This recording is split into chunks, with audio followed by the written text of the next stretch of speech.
Hello and welcome to the 67th episode of Growing Up Geek. That is the weekly podcast for geek entertainment and nostalgia. My name is Brad, and this week I'm joined by a special guest, a woman who boldly turned on her laptop this morning despite her mother's warnings.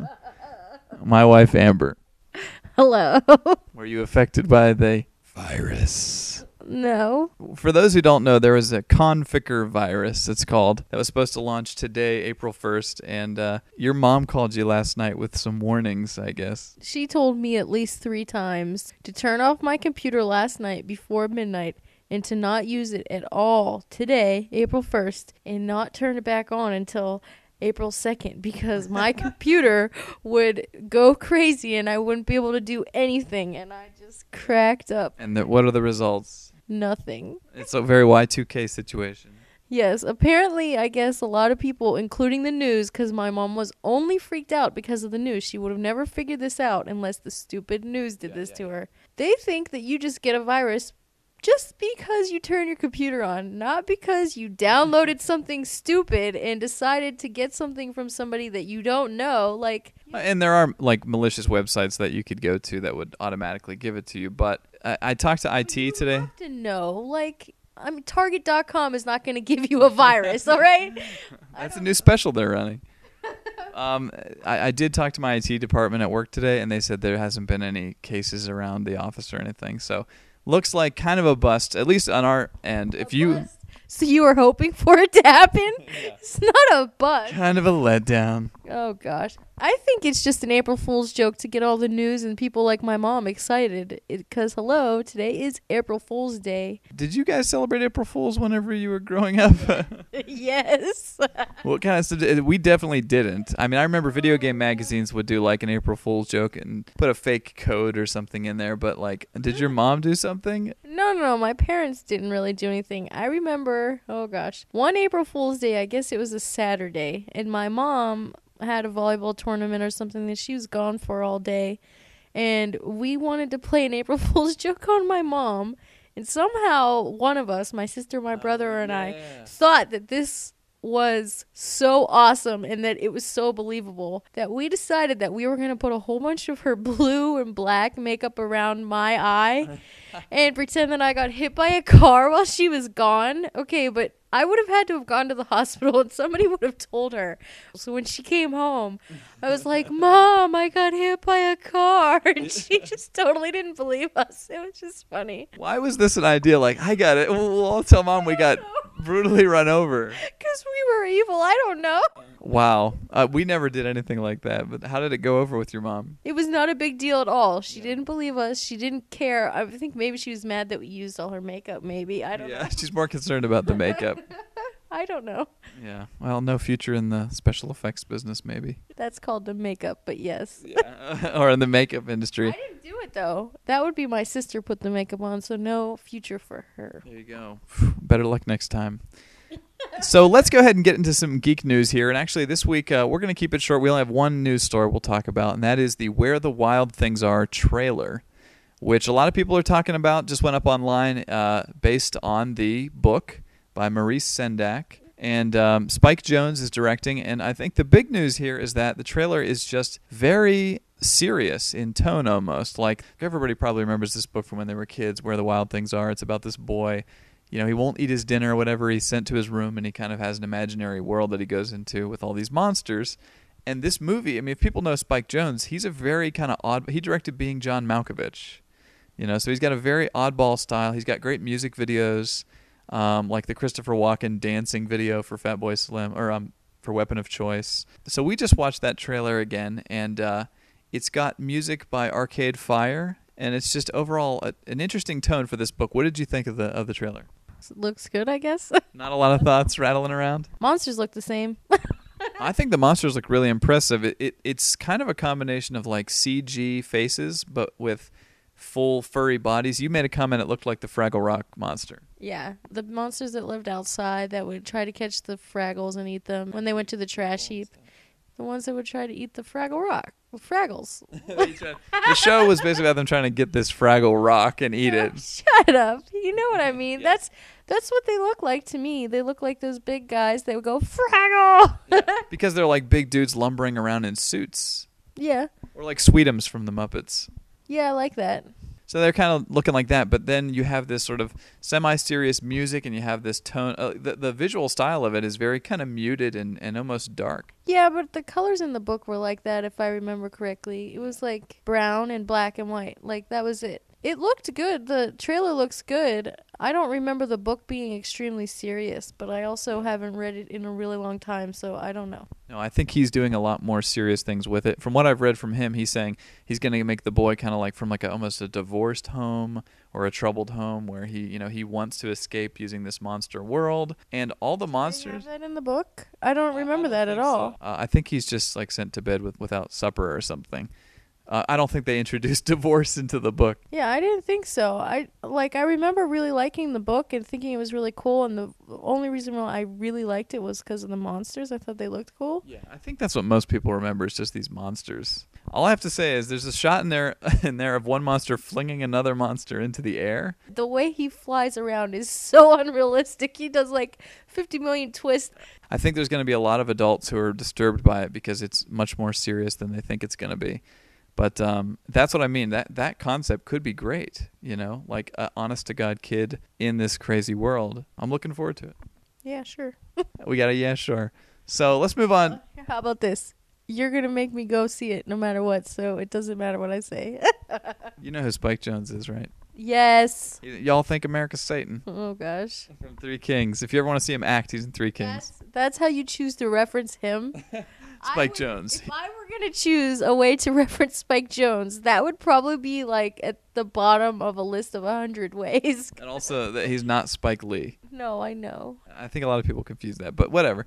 So that is Where the Wild Things Are, the trailer, and looks interesting.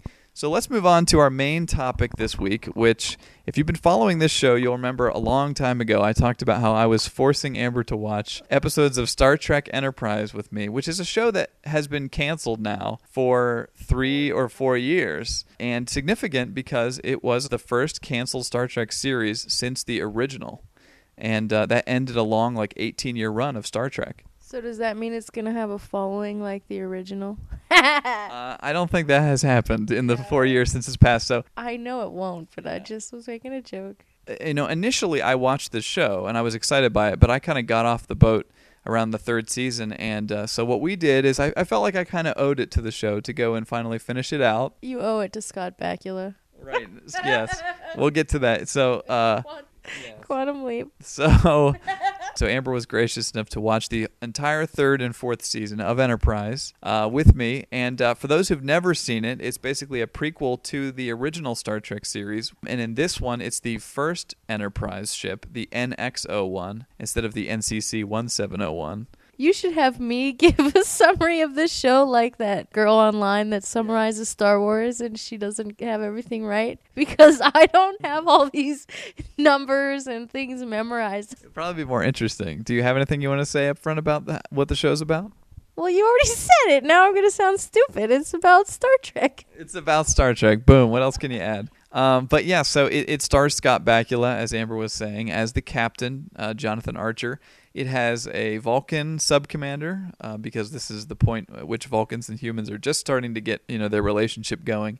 It has an alien doctor, Dr. Phlox. It has a Southern engineer and a British tactical officer who's more of a naval kind of man than a fighter guy. It's got a Asian communications officer and a black pilot. So it definitely follows the... So we're just having the most multicultural show known to man be. Yes, it's like the Yikes Stripes commercial or something. Oh, yeah, I forgot about that. Or Zoom. Remember that show, Zoom? Send us to Zoom. No, nobody knows. Oh, you shut me down on that one. Well, no, it was like black kid, gay kid. Whatever. Oh, I think you should take that out. It was a multicultural mix. But anyway, that is what Star Trek has always been about, all the way back to the original. First interracial kiss was on the original series.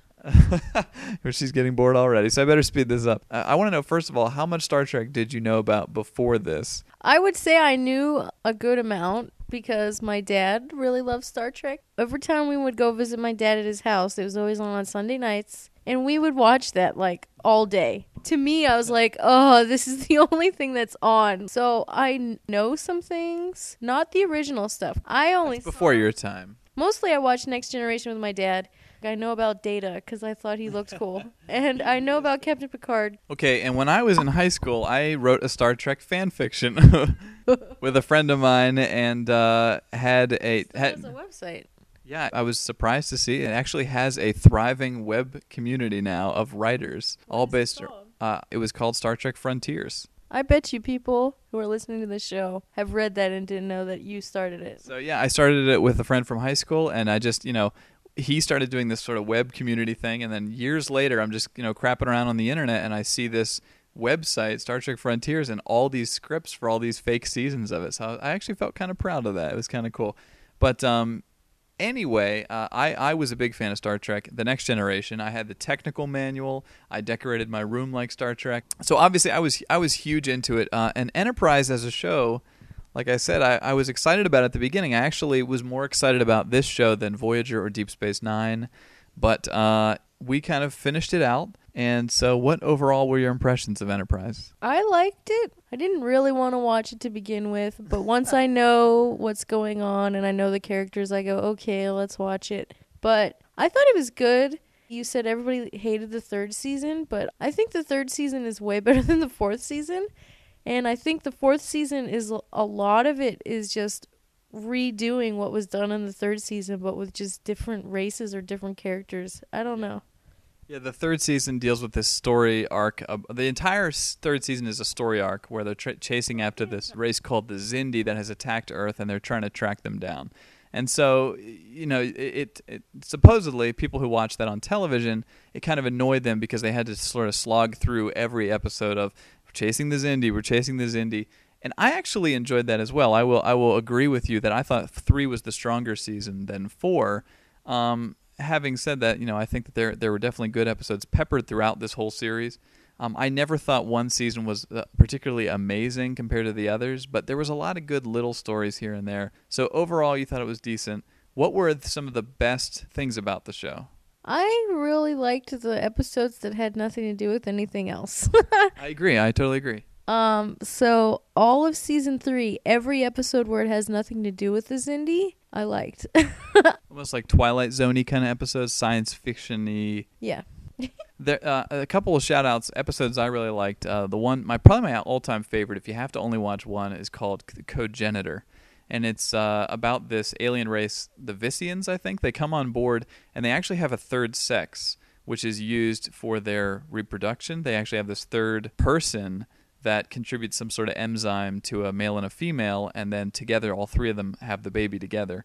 And they treat that third sex like a slave, and their engineer, Trip Tucker, he's disturbed by the fact that they treat this third sex like a slave, and he tries to educate that person, and it ends up having really kind of weird moral choices and things. So I really enjoyed that episode. Yeah, that one was good. I think my favorite was that one you showed me from season 1 where Trip and Malcolm were stuck on that shuttle. It's called Shuttle Pod 1. Yeah, they're trapped in the shuttle together. I like the story about Trip and T'Pol, them getting together and stuff. And T'Pol was the Vulcan sub-commander, and they had a sort of a relationship ongoing with her and the engineer Trip. And the interesting thing about that is that it's a Vulcan and a human. So there's sort of Vulcans aren't known for being emotional. And so you've got this sort of back and forth. I liked the ones with the spheres too. That was interesting. And then they found that guy that was inside this little case that looked like a glass case, and he was connected to a whole bunch of wires. And they found out that he was like related to the race that started the spheres, and they were testing to see if he could survive in there. I'm having trouble remembering that one, but that's cool. I mean, definitely when Star Trek is at its best to me is whenever it's sort of reveling in like the weird sci-fi type elements. Another one I really liked was one where they encountered their descendants on a futuristic version of Enterprise, and it was all like their children, except for T'Pol, who's Vulcan, so she was like 112 years old or whatever. I like the one where they got sick and those two guys from another species took over different people in the ship to observe how humans reacted to the sickness. Yeah, you just at the beginning of that one is really great. I can't remember what that's called, the observers or observer effect, I think, where you've got Malcolm and Mayweather, who's the pilot, playing chess together, and you can't tell at first. They're talking sort of strangely about how chess is such a simple game, and then you kind of realize that they're both way too smart. And one of them asks the other one, do you think anyone will die this time? And he says, someone always dies, and then you realize, wait a minute, they're like host bodies for some sort of aliens. Yep. I guess it's a good time to segue into our favorite characters, because I will say another episode I really liked involves only Dr. Phlox, who is the alien doctor. And when Star Wars was all said and done with the prequel trilogy, I always say that like John Williams is one of the few people that earned his money. He's the guy that made the music. Because at the end of the day, he's the only one that doesn't have to be embarrassed about what happened. I think that Dr. Phlox is one of the few people that doesn't have anything to be embarrassed about on this show. He is solid from the first episode to the last episode. Like, he never had a cheesy moment. To me, except for his CG smile. Yes and no. Dr. Phlox is cool. I think that the actor himself, he's a nice guy and he's cool and everything, but he talks in a very weird way, in my opinion, because I've seen him on other shows. He's sort of happy-go-lucky, And in the very beginning, it annoyed me a lot. I got used to it towards the end, and I was like, okay, he's just like that. But I don't know. I wouldn't say he's my favorite. Cat's trying to drink the Pepsi. Anyway, well, he was definitely my favorite character, and there was an episode where they travel through a part of space where everybody has to be put to sleep in order to avoid being like brain damaged, but Dr. Phlox stays awake and takes care of the crew, and I thought it was really cool because you got to just see him roaming the ship, and there's some elements there to make it interesting about whether or not he's going crazy, and I thought it was really cool. But anyway, who would you say your favorite character is? Trip Tucker, the engineer, Southern boy. Yeah, I just like the way he thinks and, how he's kind to people. And he's a hard worker for sure. Yeah. And he's a good actor. Honestly, I'd never seen Connor Trenier as the actor. I'd never seen him before this show. Yeah. And he's an engineer, so, that's also good on my side. That's right. You graduated with an engineering degree, so you share that. If you watch any other movie with engineers in it, they don't normally choose someone with a Southern accent because people, for some reason, tend to think that people with Southern accents aren't as smart. But I liked that they chose to do that, and it was really cool. Yeah, the crew is pretty solid to me. The only person who I think is a bad actor is Mayweather, which is sad to say because he's the only black character, and it's going to sound bad when you say that. But honestly, the guy is just not very strong in all of his performances. I feel a burp coming on. Uh-oh. Oh, geez. Okay. I think that really the producers started to nail down which characters were the best characters, because over time you see them focusing way more on the sort of key 3 or key 4 characters. Yeah, I could definitely tell that they were doing that, but sometimes I feel like they didn't give enough time to like read and stuff, because I think that he is a very good actor, but he's only featured in several episodes. Most of the time he's just kind of in the background. Yeah. But I like Hoshi. She was featured. The communications officer. She was featured a couple times. I like how they made the communications in this one like a language expert. It's sort of the transition from, because this is only set like 100 years from now, she's sort of like a linguist. Instead of like, using the computer to do it, she actually translates like in her head. Yeah, she was really smart. I liked her. Yeah. Towards the end, I started to like Shran. Yeah. Shran is an Andorian, the blue guys with the antennas. And I will say, that was something on the original series, I guess, that they sort of brought back for this one, and I bet that made a lot of fans happy. I didn't love that they focused so much on them, but Shran, the character, he was cool. Like, he was a likable character. I just like that he always said pink skin. Yeah, he always called the captain pink skin. It's like constant, too. I know, it's so racist, but it's so funny. When he says it, it's funny. Like, it's okay when he says it. Skin. Yeah, his voice makes it okay. Yeah, so we've talked about some of our favorites, so let's talk about some of the worst stuff. This show was canceled, obviously, so it can't all be good, or maybe it could. It could, because all of my favorite shows from the beginning of time have all been canceled. Yeah, I guess I shouldn't have said that. Well, we'll get to the cancellation in a second, but let's talk about what are some of the worst episodes, or what are some of the worst characters? I mentioned I thought Mayweather's probably the worst character. Oh God, no. Worst characters. Season 4, there was a whole episode about these 3 women who came on the ship, and every man on the ship started going crazy and couldn't stop thinking about these women. Because I think these women are wearing nothing, and like they're green ladies who do weird dances and stroke on their hair. But they acted stupidly, and and just everybody could not like handle it. Like they were all losing it, especially the captain. I couldn't see that really happening. Yes, it was supposed to be a pheromone, but still, like you know how there's a sweeps week on a lot of TV series. It felt a lot of times it felt like Enterprise was in sweeps year. I want to make a comment. Go ahead. I want to make a comment about this. You could totally tell. I think sweeps for this season happened for like 4 weeks straight because that episode happened and it was ridiculous. And then I think the next 4 or 3 episodes was all focused on different characters making out like all the time. Well, and I have to say at the beginning too, there was a lot of grabs for male attention on this show. It's like anytime the show was suffering in ratings, they just started rubbing blue gel on each other or going into massage therapy. And I mean, granted, Star Trek has always had green ladies. I mean, and Kirk definitely had his share of alien ladies on various worlds.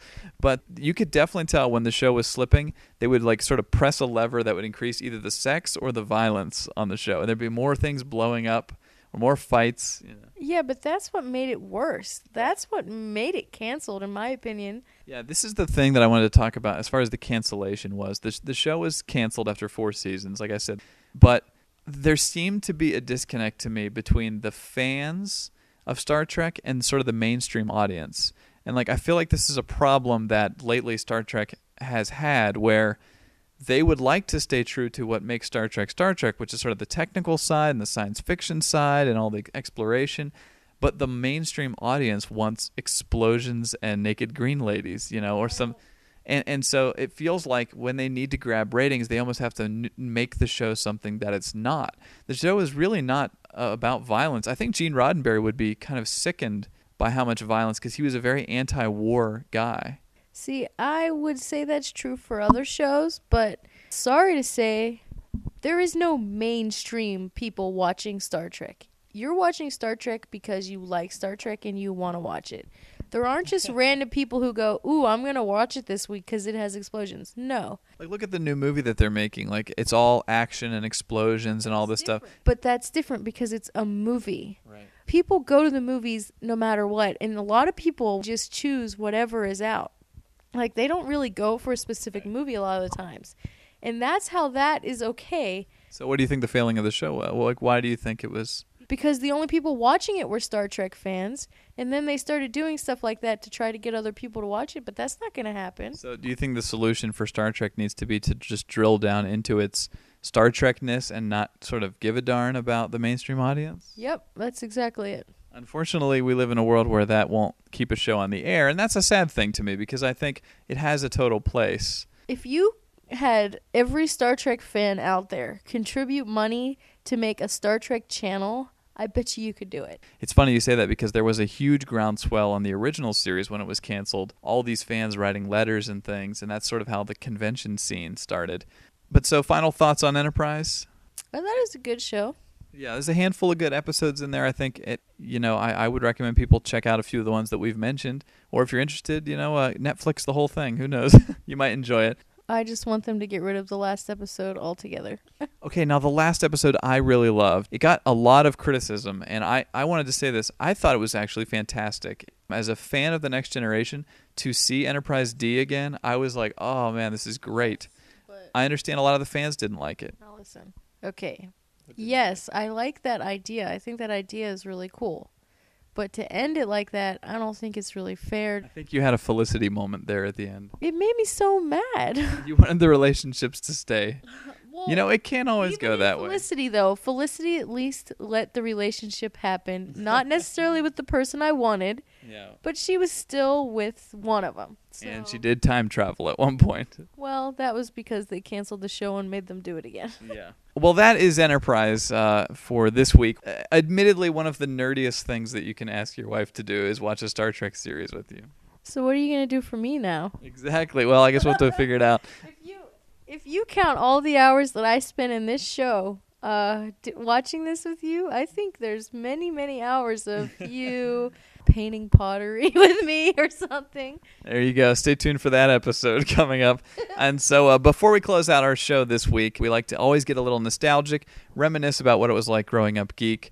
This week, I just want to real quick pick your brain on this because we have been playing Hecka Yahtzee lately.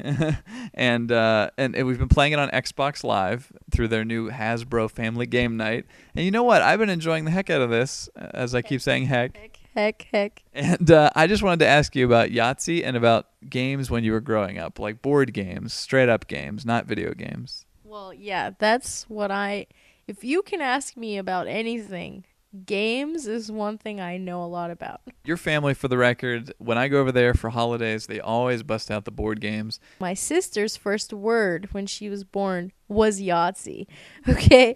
But it's a really simple game, and it's about chance, but it's not just chance. You have to be smart enough to figure out what would give you the most points. And what is a Yahtzee? 5 of a kind. Kaboom! So what are some of your other favorite games as a kid, just real quick, like that you remember growing up? Oh, I loved Mousetrap. That was like the best. Setting up the whole thing. Like, I didn't really care about playing the game. I just cared about setting up that thing. They should make stuff like that for kids now. Don't Break the Ice? That was okay. Ants in Your Pants? I never played that one. I like Don't Spill the Beans. But what's that one? You didn't play Don't Spill the Beans? Don't Wake Daddy? No, I didn't play that one. Don't Spill the Beans was just like this cup. It was made by the Yahtzee people, I think, because it was the exact same thing. thing. Parker Brothers, right? And you put a lid on the top, and you each put 2 people or 3 people or whatever. You put a bean on the top of the cup, and you try to make it not tip. And the more beans you get, the heavier it gets, and the cup will spill over. So it says don't spill the beans. It's such a simple game. There you go. How about Operation? Oh, I loved Operation. And I loved Candyland and Ready, Set, Spaghetti, which nobody else knows what that is, but I loved that. Is that with fake plastic noodles? No. It was string noodles, and then it was a board where it had all these different toppings that you can get on your spaghetti, but they were more like pizza toppings, but it had like mushrooms and meatballs and tomatoes, and whoever got all their spaghetti first won. Do you remember Pizza Party? Wasn't there one called Pizza Party? No. Okay. I thought there was one of like these fake pizza pieces that we used to play. I don't know. Maybe. All right, never mind. But all your games I've never heard of. We made our own games. I think you made them up. I don't know. I loved kids. I just loved games. Like my family always plays games on holidays. So like totally they do, and they're very competitive. Well, that's just how we are. But I loved Chutes and Ladders. I loved all those kids' games. Were so Hungry Hippos. Yeah, I was gonna say that. Didn't I say that already? No. Oh, Hungry Hippos is the best. People would slam those plastic things. I would slam on that thing. I'd be like, go. Did it ever break? I don't think ours did, but we don't have it anymore. Does Rock'em Sock'em Robots count as a game?